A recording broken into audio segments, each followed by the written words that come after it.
Kita semua tahu ada 6 selat utama di dunia ini, atau disebut Major Strait. Dari 6 selat utama dunia tersebut, 4 ternyata berada di Indonesia. Mengapa dikatakan Major Strait atau selat utama? Benar, selat itu adalah laut di antara dua pulau. Ada ratusan sebenarnya di dunia ini. Tapi mengapa dikatakan ada selat utama? Karena selat itu dilalui oleh kapal perniagaan. Jalur niaga tersebut memberikan julukan sebagai Major Strait. Dari 6 selat tersebut, nomor 1 ada di wilayah Indonesia, yaitu Selat Malaka. Sekali lagi, dari 6 selat penting dunia tersebut, 4 berada di Indonesia, di mana kita ketahui terusan Panama, terusan Suez itu adalah selat yang di luar Indonesia. Tetapi tahukah kita bahwa Selat Malaka adalah selat yang dilewati lebih dari 100.000 vessel atau kapal niaga besar setiap tahunnya.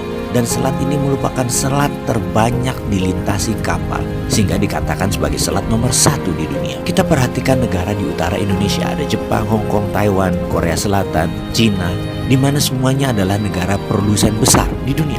20% vessel mereka ke Amerika Utara, 80% kapal niaga mereka menuju arah Asia Timur, Asia Tenggara, Afrika, dan Eropa.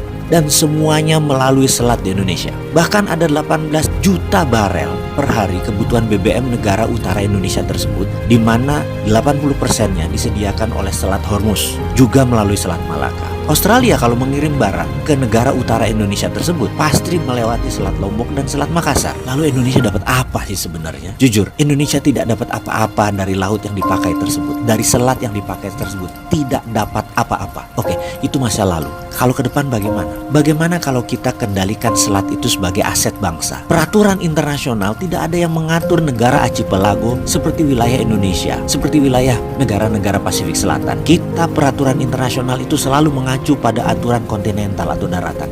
Kita harus ubah wilayah laut selat Indonesia sebagai wilayah Indonesia, dan Indonesia memutuskan misalnya menutup laut tersebut. Apa yang terjadi? Dunia bisa geger. Australia lewat Papua Nugini kalau mau kirim barang ke utara. 4 negara utara Indonesia, Cina, Jepang, Korea, Taiwan, muter lewat Papua Nugini. Tidak usah pakai Selat Malaka. Gak bisa masuk lewat Natuna. Atau kalau mau ya melipir lewat sisi Thailand dan melipir lewat sisi Malaysia di Selat Malakanya. Pokoknya kalau mau melewati wilayah Indonesia, bayar asuransi senilai 1% dari nilai barang. Kita tahu barang yang lewat tersebut ada lebih dari 2 triliun dolar atau 2.000 billion. Jadi kalau itu kita asuransikan atau kita pajakin versi kita dengan nama asuransi, kita mendapatkan lebih dari 250 triliun per tahun. Dan ini untuk devisa negara. Akankah negara adik kuasa seperti Cina dan Amerika marah besar? Pasti. Beranikah kita melawan dan mempertahankan hak kita? Harus berani. Itu namanya revolusi.